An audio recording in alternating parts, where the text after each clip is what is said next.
Welcome to the Debate Show. On our panel tonight we have Chelsea Page, Eleanor Vaughan, Grace Hines, Joe Ball, Scott Raphael. We're going to kick things off with Chelsea. Chelsea, what have you got for us tonight? Well, as we all know, social media is a big part of young people's lives. My documentary is showing the positive and negative effects on young people.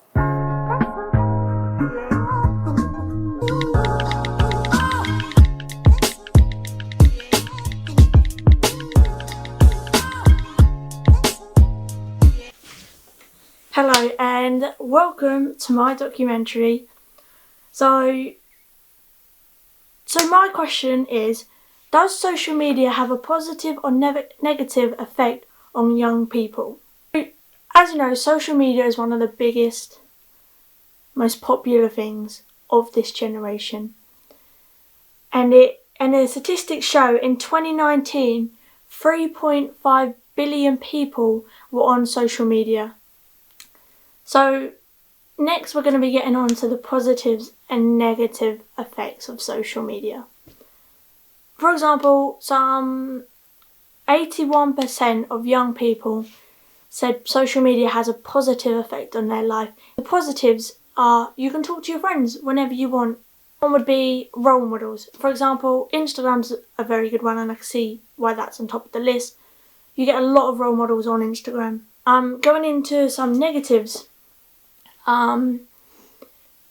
Negatives are cyberbullying, body shaming, not socialising as much, being addicted to social media. For example, body shaming or not liking your body or not liking who you are. And that does come from seeing celebrities and role models as such, because you look at them and think, well, why don't I look like that? Then you get insecure about the way you look and it puts you down. And another really big negative is cyberbullying. Cyberbullying can lead to so many things: depression, anxiety, insecurities. Some leads to more serious, to people wanting to take their own lives and being suicidal, but that's another. And your mental health. Mental health is another big thing. It's too much to get into now, but social media has a big effect on your mental health. As you're saying, social media can be good, it can be bad, and yes, you do get people using social media for the wrong things. I think that's why it would have a negative effect on young people. I think it's the way you see social media or the way you deal with it and try and find the most positive way out of things, then it will be a positive effect on you, and I hope that will. So the first question is, how often do you use social media? So I would say I use social media every day, and I do probably have a bit of a problem. I have got quite like an addiction, like as soon as I wake up I'm on it. What's your opinion on social media? Do you think it's good or do you think it's bad? And just a brief little answer will be fine. Yeah, there's obviously a lot you could talk about with it's good or bad. I think it's a mixture of both. I think it's good because you can keep in contact with your friends, and currently with the current situation, that's how you want to. If you didn't have social media, you'd never be able to speak to your friends because you can't go out and see them. So I think it's good in that behalf, and you can keep up to date of what's happening with celebrities or your friends, or post stuff that makes you feel good. But then I also think there's a negative side of stuff that's not true, or you look at people and you're like, oh, I don't look like them, then people get insecure. And obviously cyberbullying, that's another big one that I think does affect a lot of young people. So I think that's the part of a bad social media, but you just have to make sure you're on the right side. And it can be difficult for some people, but you've just got to be careful with these things. And people don't think it's a big deal, but I think it is actually a bigger deal than people make out. Question, we got there. Why do you, and this is a big one, but why do you have social media? What was your reasoning of getting social media? And yeah, what was your reason? Yeah, so the reason I have social media is because first I got it because when I was younger, I got it because everybody had social media, so I didn't want to be the only one left out. But now I have it because I like to talk to my friends, I like to post stuff, I like to keep up to date with stuff, and sometimes I like to post stuff for my own like for my own pleasure, because I like to post photos that I look nice in, or post videos on TikTok because it makes me happy. I don't have social media for anybody else. It's literally for me. But saying, could I delete it just like that? No, I probably couldn't. So that's probably the reason why, yeah. So that is the end of the interview part. Back to you. So that was the interview. Very much good points from them there. And you are probably all wondering why I made this video in black and white, and that is simply because social media is not black and white. It's not one thing or the other. There's so many parts of social media, and I wanted this video to be simply you just listening to what I'm saying, because social media is such a complicated thing, and you could talk about it for hours, because you're never going to have a yes or no answer. For the same of this, it's never just going to be positive, it's never just going to be negative. There's so many parts to it you have to take into consideration. And I think that's the most important thing to think about here, is listen to everybody's views about it. Have a better understanding of social media. Everybody needs to realise how social media is such an important thing, but also can be very serious. But yeah, that's my video. Discuss now of what you think. Debate. What are you thinking? I know what I'm thinking. See ya. Thanks, Chelsea. So, social media is not black and white. Eleanor, is there anything you'd like to ask Chelsea? Yeah. Do you think that social media glorifies harmful stereotypes towards young people, especially? Yeah, I think it does, because I think social media is one of those things where everybody sees a lot of the same stuff, so everybody believes the same thing. So then when you're saying with stereotypes, we all like, I know stereotypes shouldn't be around, but everybody does. Everybody judges. You look at someone and think, oh, that's their stereotype. And I think social media does have a big play into that, because we all see the same thing and we all react sort of the same way, sort of thing. So everybody has an opinion, of course, but I think it does have an effect on young people with the stereotypes. Grace, how about you? My question is kind of similar, but how good is social media concerning mental health of teenagers? With that helping them, did you Yeah. say? I don't know. I think there's parts. I wouldn't say it's the best place to probably get help if I wouldn't. If you've got mental health issues with social media, I probably wouldn't advise going to social media to try to get more to help, because if they're the problem, it's probably not the best. So I don't think it's very useful in that sense. It depends. Obviously, there is different stuff you can use, but I think obviously, like I said, it does have a massive effect on the young generation. So I think it depends if you can find the right platform and the right parts to use, and I think then it's all right. But other than that, I wouldn't. I was going to say, guarantee would some platforms be better than others for getting help? Yeah, I think there's a few platforms. It just depends because obviously, it depends what, say for example, Instagram is more of posting photos, and there are people celebrities will post stuff about people's mental health and where to get help and how to find it. So that's quite good if you want it. Or there's where people's have got accounts on there where you can look at stuff and go on a website. So I think maybe Instagram's a good one to look at some stuff for that. Yeah. Better than some of the others.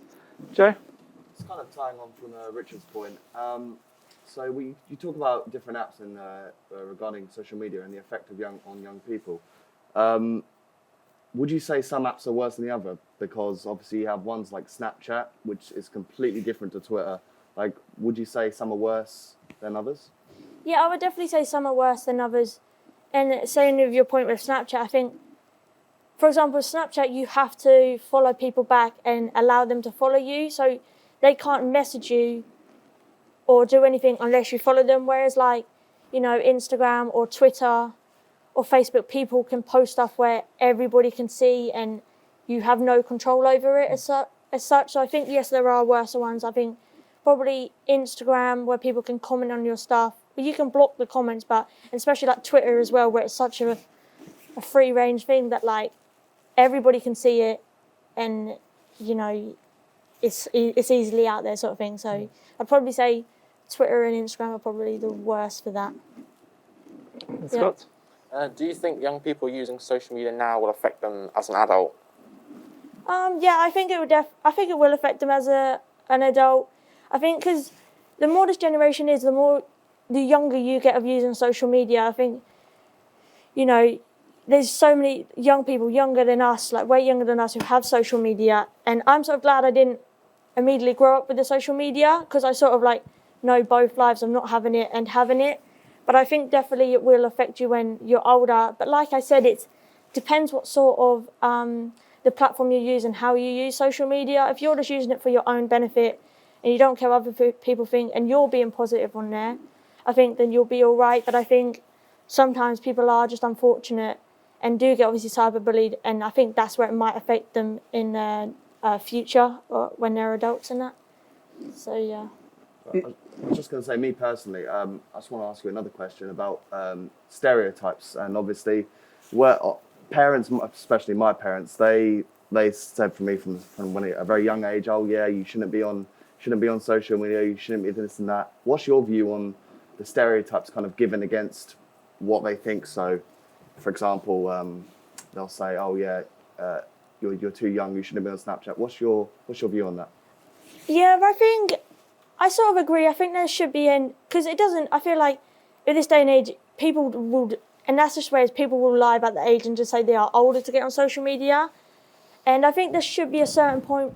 Obviously, you have to be certain ages on some stuff, but I think, I would say around like maybe like 13, 14, maybe 15 to like have those proper social medias where the rest of the world can see you.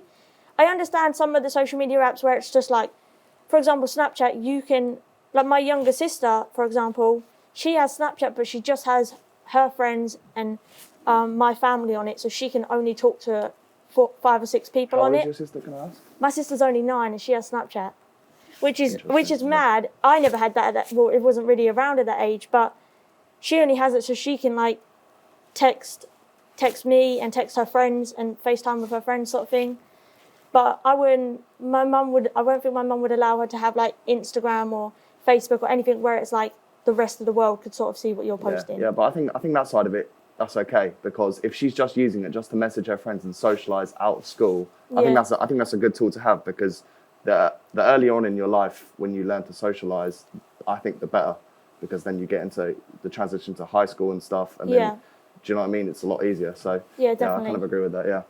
Yeah, there's a peer pressure as well, isn't there, though? If you haven't got these apps or you haven't got the latest phone. Definitely. And I think when I said it in the interview, it was like, when I first got social media, and it might be a lot the same of you, it was like everybody was talking about it and having it, so you sort of was like, okay, I'm going to get it because everyone else has got it. And if you don't have a social media app, you're thinking, well, the people are like, oh, get this. So you like you're saying, it is peer pressure to do something, and you just do because your friends have all got the same, so you all sort of like follow each other, don't you? So yeah. Okay, well, thanks, Jesse. You've spent some time looking into the subject. Are you any clearer as to whether social media is good or bad? I think from everyone's points, I would say same what I said in the video, there's no, it's not just all positive, it's just not all negative. There's so many different parts to it. So I couldn't sit here and tell you what, because I am torn. I'm not just think it's positive, I think it's also negative. So I would just say it's about evenly based, it's just the way you see it, and everybody's going to have a different opinion. So I think it's about evenly split. Okay. All right, well, thanks, Chelsea. Could we get a round of applause, please, for Chelsea? Next up, then, we're going to hear from Eleanor. Eleanor, what are you going to show us tonight? So my part of the debate is about virtual reality and sort of, is it better than socialising in real life, and are we heading towards the direction where we are going to be in virtual reality, socialising with people from anywhere? Okay. Yeah. So, for my topic on this debate, I have chosen to do the future of social interaction. Virtual reality versus real life. So within the past 3 years, virtual reality has seen a significant increase in popularity. According to Steam, there is a daily average of over 10,000 people. This is just one average out of many different platforms. I've made a poll for non-VR users. This poll saw 55.6% of them said that they would prefer to talk to people in real life, and around 22.3% said they would not want to consider using VR to talk to anyone, whereas the rest would consider it. Some of the reasoning for this would be because VR is too impersonal. There's no physical connection, as well as that you can't see their real faces. I have also asked people who do use VR to get their opinion on once or twice a week. I try to get on at least 2 to 3 times a week. Probably about 3 times a week. Yes, because a lot of people are staying in. I actually watch a lot of virtual YouTubers that have actually crunched the numbers, and it's a statistical fact that that is actually true. Yes, definitely, yes. About 2-3 weeks, and I like it a lot. I think it's a really cool way to meet new people.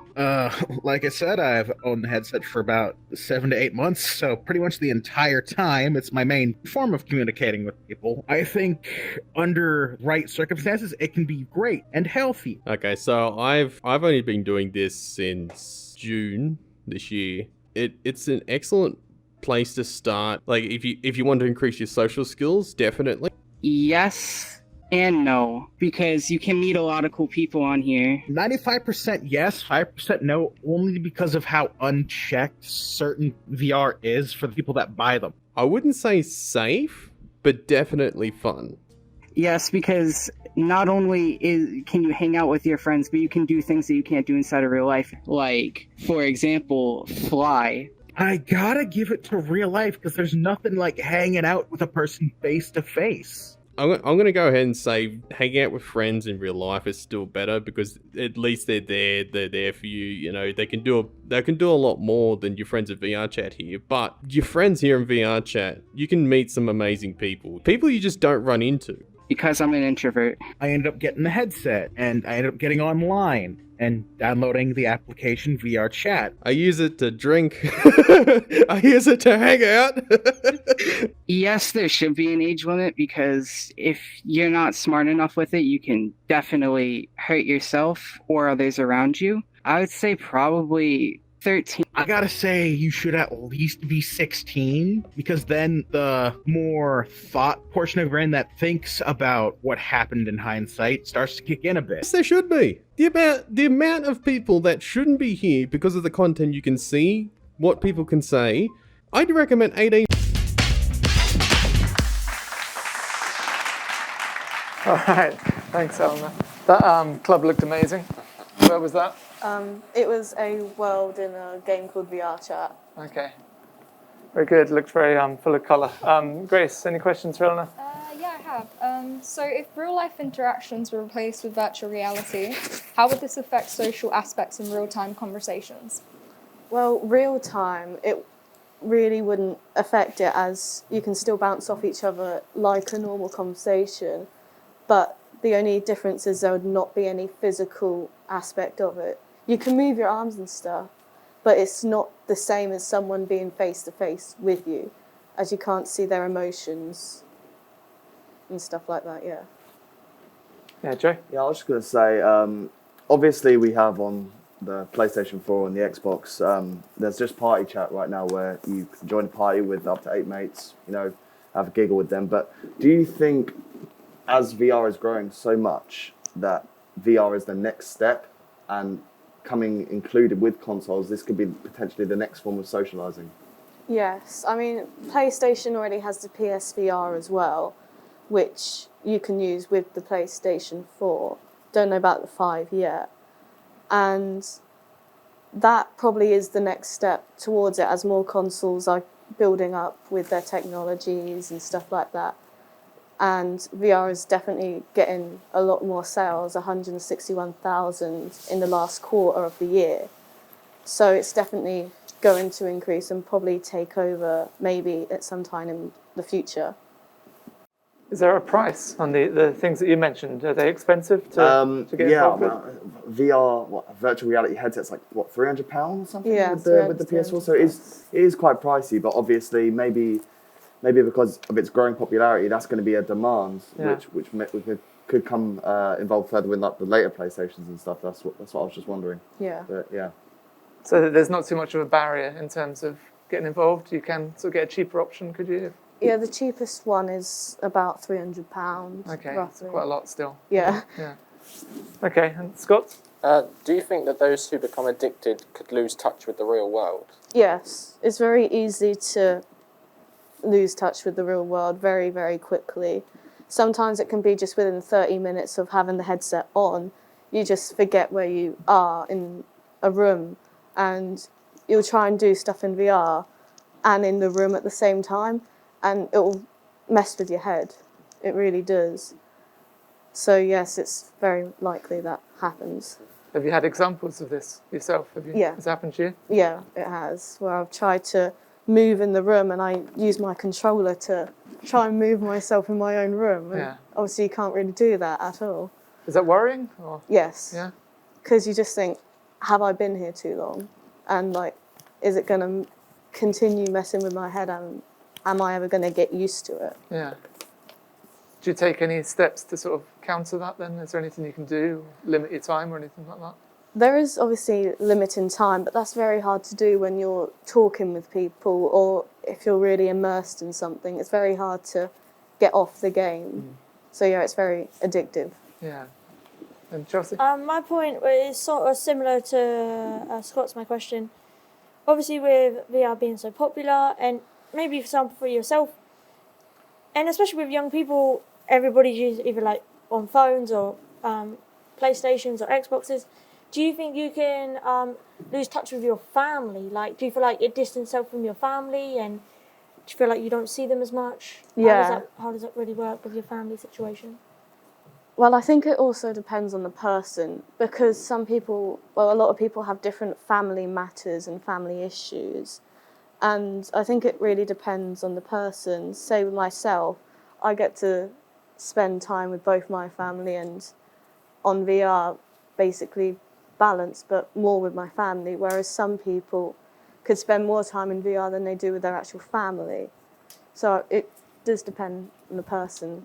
Okay, yeah. Would you not agree though that you have to also look at the negative sides of it? Because I've obviously looked into VR before, and I've heard a lot of like scary and dark stories. Obviously, you can connect with a random stranger, and you know they can find out valuable information out of you and kind of say awful things.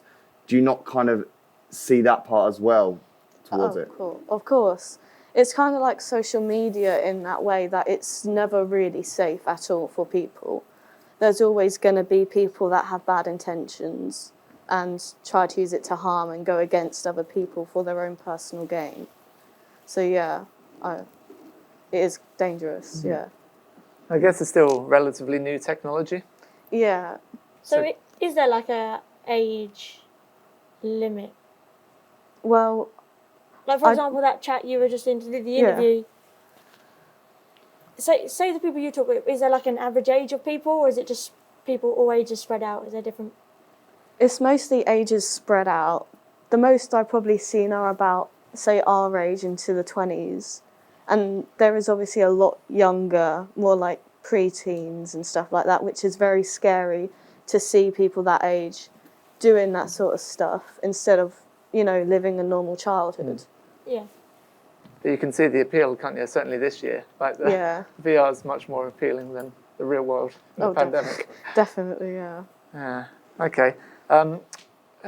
Looking into the subject then, if you could predict what way this is going to go, is VR just going to continue to grow and grow? Or? It'll probably grow and then it'll peak, and it'll probably stay at a peak for a while. Then people will maybe or hopefully realise that obviously we have our whole realities ourselves. We have our real friends, our family. So hopefully people will realise and snap back to being with real people. Okay, we'll watch this space, find out what happens. All right, thank you, Eleanor. Can we get a round of applause, please, for Eleanor? Okay, moving on. Grace, what do you have for us? My debate is about if there is at all correlation between video games and violence within the American youth, or is it because of contributing factors such as mental health or bullying? Okay, run VT. Video games have been around since the 1950s. With this new increase of demands for new video games and consoles to be created, there has been an increase in more violent content that is being produced for people to buy and play. Which brings me to the topic at hand. Are videos within the youth of America the cause for an increase in violence, or is it other factors instead, such as mental health and bullying in high school? And it's no surprise that violent video games such as Grand Theft Auto, Call of Duty and Red Dead Redemption are some of the most popular in recent years. This alone brings in the argument that many parents and politicians agree that yes, video games do bring out and cause violence within the American youth. One case in particular that has been brought up to back up many of these claims is the mass shooting that occurred at a Walmart store in El Paso, Texas, United States. The El Paso shooter briefly mentioned the game of Call of Duty in his manifesto behind this horrendous act. The manifesto itself was racially fueled, with the shooter having posted an anti-immigration manifesto to a social media platform known as 4chan. Hello and welcome to this debate on whether violence in America's youth is correlated at all to video games, or is it from an outside source, for example, the mental health of the person, or whether the person has been bullied to the point of committing these crimes. I'm now going to get my friend Alice to give her opinion on this debate. I think that video games, as you were talking about the case of that guy shooting up the throwing people because of Call of Duty, I think it just depends on the person. And if you are an unstable person, and like obviously it doesn't matter what, you're gonna find something that just engages that. However, others see this as a hate crime, considering the manifesto itself included racially fueled reasoning. So is it the video games themselves, or the mental health issue that people are already experiencing? There have been many cases of school shootings in particular where it is blamed on the shooter's mental health and how they are treated in school than it being about video games. One case to go with the mental health route would be the Parkland, Florida school shooting, where on February the 14th, 2018, where a gunman opened fire with a semi-automatic rifle at Majority Stoneman Douglas High School in Parkland, Florida, killing 17 and injuring 17 others. However, this was not on the blame of video game violence. Instead, after investigating, it was believed that the shooting took place because of a pattern of disciplinary issues and unnerving behaviour shown by Nicholas Cruz. However, there are studies which show how violence is not linked at all to video games. There is also no research that backs up this claim.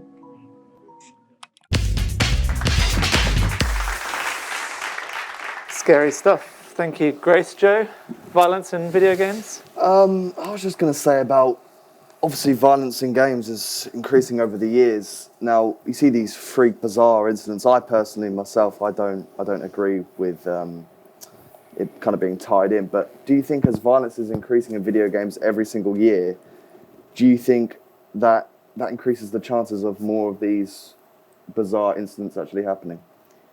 I think it's more in the fact that if someone's mental health is to the point where they will actually do one of these horrendous acts, like school shootings, a shooting in a Walmart, I don't think it should be blamed on the video games that they play, more looked into the mental health and if they needed help. Because if they were thinking of doing this, and it's... Yeah, I agree. Yeah, how about you, Scott?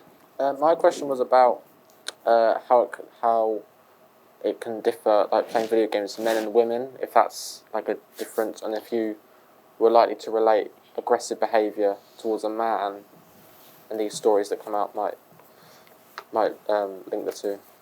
Going from most cases that I've looked at where there has been violence, where politicians and parents have tried to blame it on video games, it's mostly been men, or like 18 to like 25-year-olds to commit these sort of crimes. There hasn't really been cases that I've looked at where women have been it, and stereotypically men are seen as like more aggressive and they get more angry than women do. So I think if you're looking at it that way, if you're going by stereotypes and from cases, I think men. And they're a lot more physically strong, stereotypically, than women are. So I think, yeah. Yeah. You a video game player, Chelsea? Well, actually, recently I have just bought a PlayStation, so I've been playing a few games, yeah. Violent ones? Or?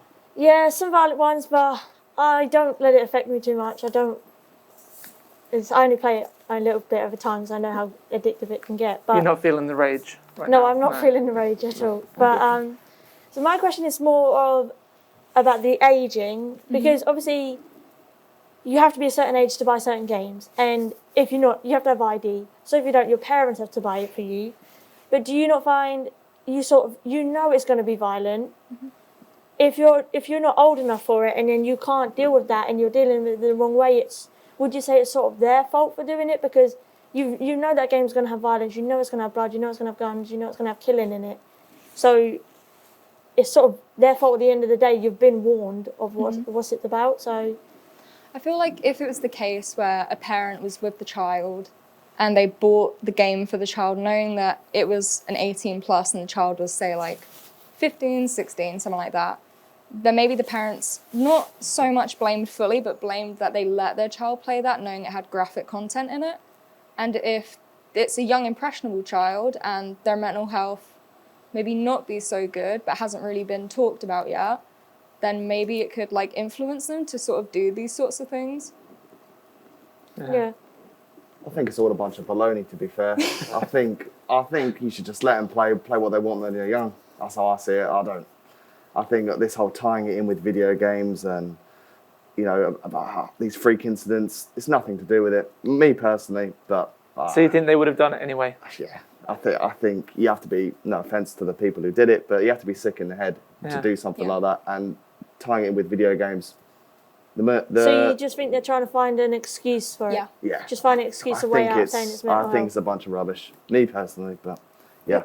It's more like the parents and politicians are trying to find an excuse as to not look into more serious issues. Say, like if the kid was bullied, if they have mental health issues that made them do this sort of thing. Because as Joe said, they've got to be thinking of something to actually pull something off like that. Because it's just easier to say... No normal person will play like an 18 plus game and be like, oh, I'll just shoot up a school. Yeah, because it's just easier to say it's the game's fault. Yeah. You know, not like to be like, parents, actually, is this person need help? The parents will just blame it on like video games, like, oh, it's too violent and stuff like that. And before video games, it was horror films and stuff like that was being blamed. They're always going to find, if it's graphic and violent content that they're letting the kid watch, it doesn't matter what it is, they'll find a way to blame it instead of actually looking into the child's case. Right. Eleanor? Because you're talking about American youth here, do you also think that they partially blame games? Because if they did look into it mental health-wise, they'd have to pay the bills to go see someone to fix it or to get them, better. Partially, yeah, because obviously here we can go talk to like a doctor and that for free, but maybe, don't know how to answer that. Wait, sorry, repeat the question. So because it's obviously America, like what you're talking about, American, do you think that they are going to just blame it on the games? Is what you're saying? Blame it on the games instead of having to pay their medical bills to see someone to treat them? Possibly, yeah, because therapy and like going to see a doctor in general out in America could cost up to like thousands of dollars. So I think possibly that could be like especially politicians if they don't want to, and like parents if they don't want to spend too much on sending people to go get therapy, then possibly that could be one of the reasons why they blame them. But then it's just easy to blame video games and like horror movies and that have got graphic content in them.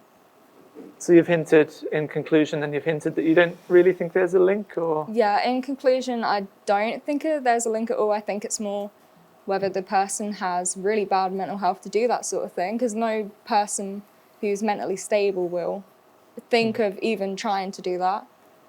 And then I also think it's bullying in high school, because a lot of school shootings, they've looked into it and it's been more like the people who do the acts have had behavioural issues Right. in class, and they've either been like bullied, isolated by other students, and it's never really been looked into in games. Yeah. But yeah. Okay, well, it's an interesting topic. Can we get a round of applause, please, to Grace?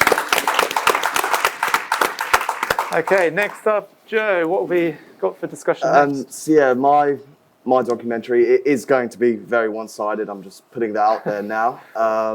But it is a short documentary of basically explaining, is drug dealing acceptable in any situation?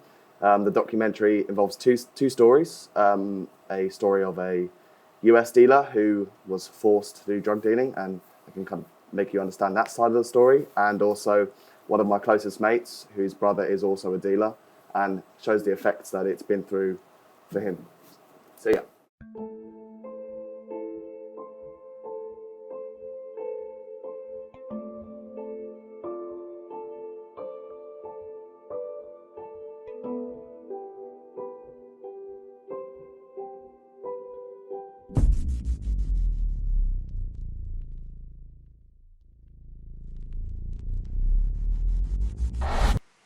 What effect has it had on you and also your family as well? It splits us apart really, but sometimes things are fine, but then it just goes back to being hostile. It's just a constant cycle. It never really ends. Yeah. We constantly have arguments, and it's just been a mental battle. It's changed the whole family over the past 4 years. It's lasted that long, really.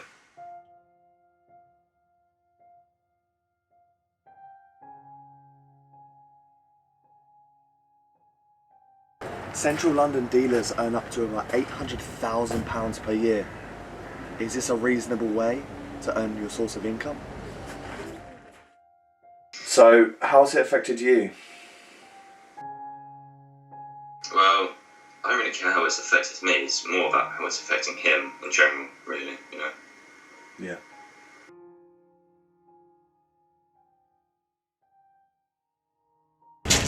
Obviously, drug dealing is seriously frowned upon. But if you're like Darren, I'm only in it for a little while until I can pay my daughter's medical bills. It makes you think.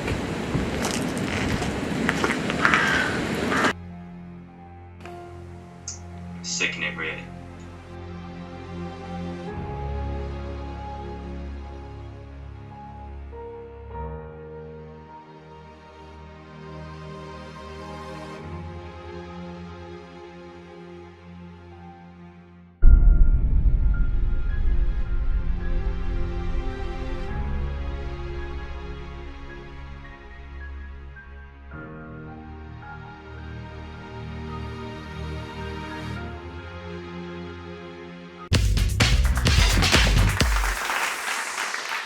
Hearts hitting video there. Thanks, Joe, for that. Scott's questions? My question's about people that desperately have to do it for money. Is the risk worth it if that's the only way they can really afford to make get their way through life? Okay, well, let me ask you this. Do you have any brothers at home? Yeah, I've got a brother. Okay, yeah. so let's say you live in the US like Darren in the story. If your brother, I know it's a horrible thought, if your brother come across with an awful illness, he needed life-changing treatment, but it costs thousands of dollars, and your mate has come up to you and he's gone and said, Scott, I can make you thousands of dollars to pay for your brother's medical bills. Would you do it if it was drug dealing? If that was the only possible way of getting the treatment, I can understand why people would lean towards trying to do drug dealing and get involved in that, even if they don't feel like it's the best idea. If that's their last option, I can see why people would. So my response to your question, is the risk worth it? I think in most situations, no, but in the 0.1% scenario, I think sometimes it can make the difference. So yeah. Yeah. All right, Chelsea? My question is, do you think people who use drugs or sell drugs have a bad, give people who don't a bad stereotype, like young people? Because, for example, when people think of teenage parties, they think drugs, alcohol, a lot. So do you think those percentage of people who do that give a bad reputation on people who don't. Yeah, I think, you know, when you look at teenagers nowadays, you know, you see a house party or whatever, your instant thought is, oh, booze, oh, drugs.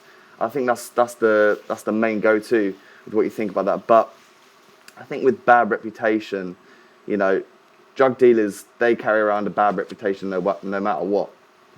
So I think when you choose to take drugs and when you choose to sell drugs, no matter what the scenario, there's always going to be some negative effect with it regarding reputation. So yeah.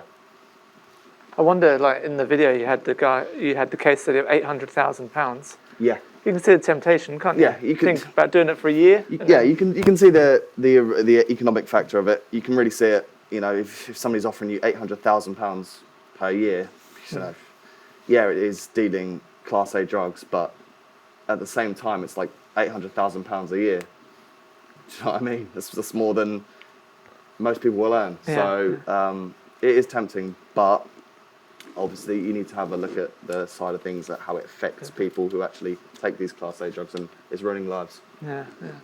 Eleanor?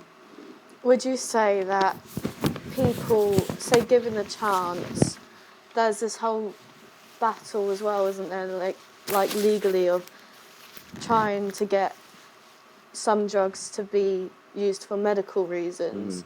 So do you reckon some people would take the chance and pretend they've got medical problems to use it recreationally? I think obviously it's not that they don't actually, through my research, you don't, in the UK, you only get given, I think it's CBD oil for treatment like that. In the UK, it's not actually, you can't get given medicinal marijuana. But I think you're right in the sense that obviously there is numerous checks which do go through when you are having medicinal marijuana, but there is, you know, there's been cases in the US where, you know, people have been given more doses than they should. They've been going to the doctors to collect more than they should have. So there's always that factor, because you do get people out there who do get addicted to it. So yeah. Grace? My question is similar to Eleanor's, but should drug dealing be allowed for medical purposes? I think when you look at drug dealing and medical purposes, I think they're two different things in retrospective. So you obviously have drug dealing. I think it's most people deal drugs for the money. I don't really know any other stories where it hasn't been for that. But then for medical purposes, I mean, if you have that slight scenario where maybe that drug dealer is selling medical drugs, then potentially, but I think you should leave that to the government and leave that to the more, you know, the upper authority to deal with them kind of things. Mm-hmm. So it comes back to maybe a law change, does it? Like if the government or... Yeah, I think obviously we're talking about my conclusion. I think in that 0.1%, if I was to select 100 people in the college, I'm sure 99 people would say, no, drug dealing is not acceptable at all. But then there's that 0.1 scenario where it's like, okay, in this scenario, yes, it could be, it could be reasonable. But yeah, so I think in conclusion, it is mainly wrong. Yeah. So yeah. My one thought is maybe if you're opening it up to the odd bit of drug dealing to pay for some medicine for a family member. Yeah. Do you have a threshold for violent crimes or the odd bit of murder and stuff like that? I think no matter what, if you commit murder, then you know you should be locked up forever. But yeah, I think if you associate them two crimes and drug dealing then becomes actual violence, I think that is a point where it should be completely erased. Yeah. And there's no reason to be violent about things and getting like all sorts of drug wars and stuff like that. Yeah. It's not needed. Okay, thanks, Joe. Can we get a round of applause for Joe's? Okay, and last but certainly not least, over to you, Scott. What have you got for us tonight? My documentary is about a vegan versus carnivore debate, and because statistics show that vegan diets are increasing year on year, is whether or not these vegan diets are better for you, or is the average British norm of a carnivore's diet actually better or not? Let's find out. There's a theory of eating meat called the meat paradox that looks into how someone's morals and personal characteristics can be conflicted when choosing to eat meat in their diet. It also questions how people can care about animals and also eat them. An article published in 2014 called The Psychology of Eating Animals mentions these exact points using the terms cognitive dissonance and moral disengagement. Perhaps unsurprisingly to some, the percentage of vegans in the UK is increasing nearly year on year. In 2019, 1.16% of the UK population, which is roughly 765,000 people, were reported to be vegan. And so why is it that more and more people are suppressing this cognitive dissonance in relation to eating meat? Vegan and vegetarian diets have been associated with lowering risks of certain health problems, including high blood pressure, high cholesterol, and obesity. For example, participants in the 2018 study followed the Weimar Institute New Start lifestyle program, and after 2 weeks noticed a reduction in their blood pressure.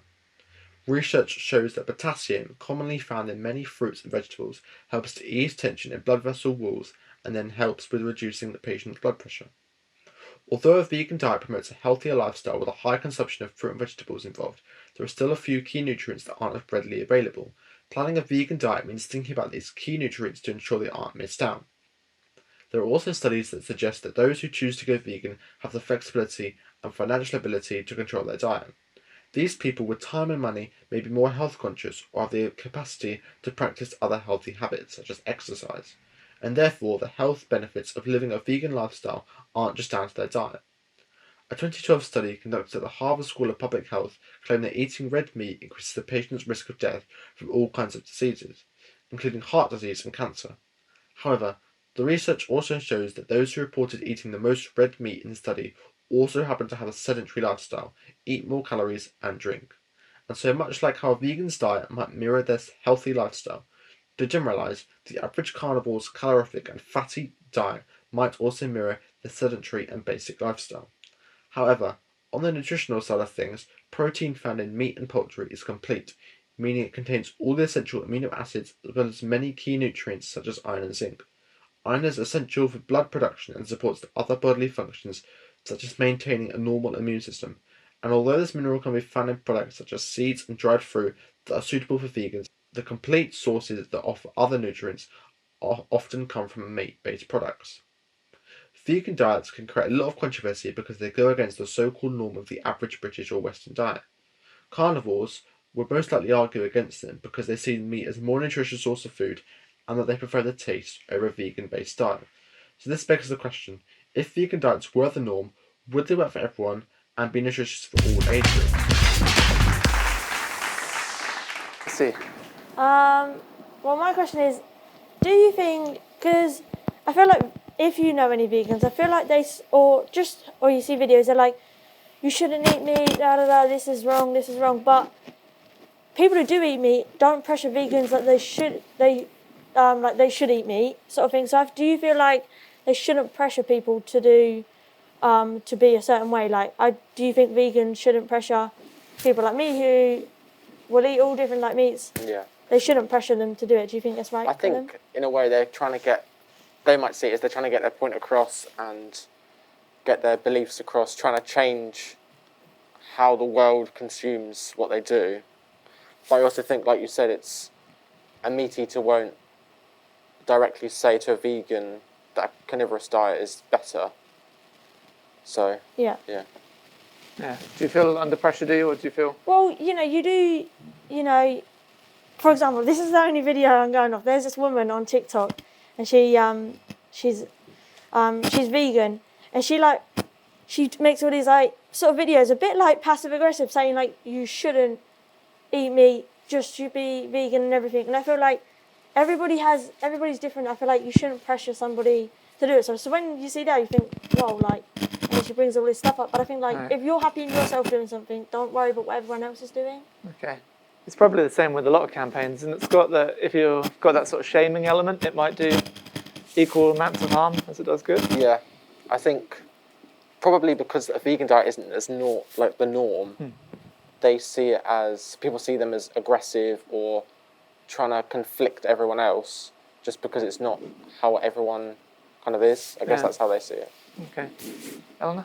This one links very closely with Chelsea's point, but do you think that's justified that vegans go into, say, butchers and stuff and start threatening the staff that work there and sort of are quite violently protesting at people's workplaces?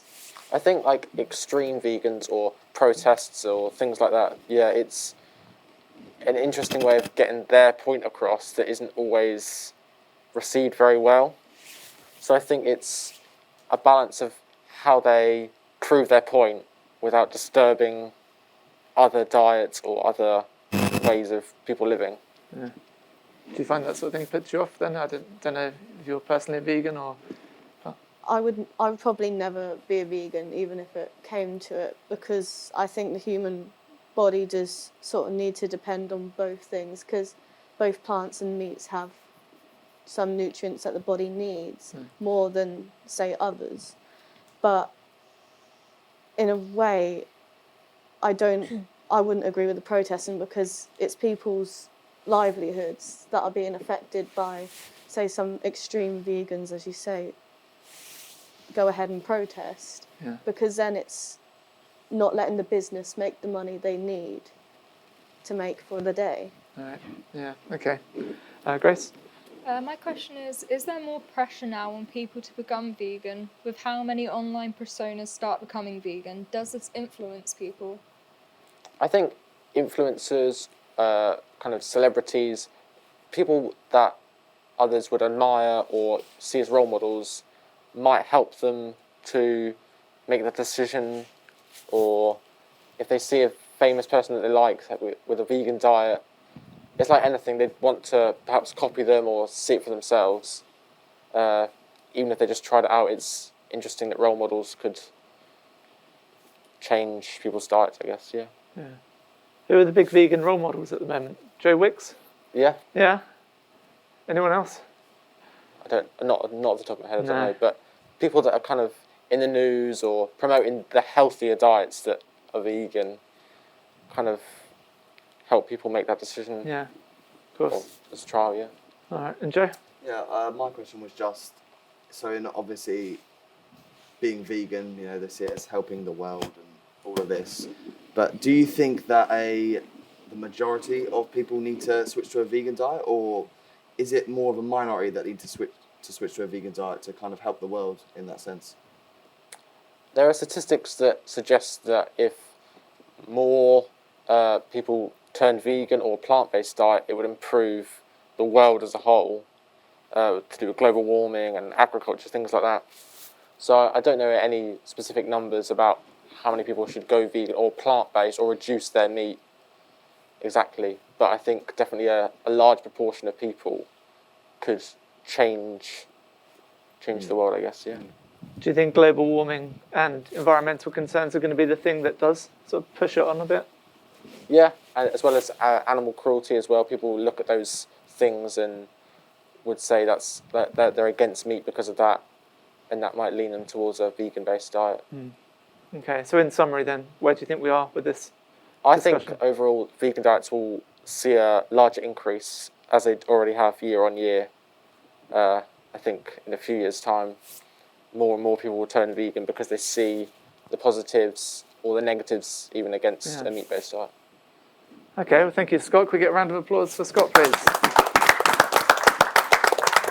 Okay, and that draws it to an end then. Thank you very much, the panel, for bringing us your excellent videos. Thank you for all the crew and the staff for bringing us this production. And thank you for watching. Have a good night.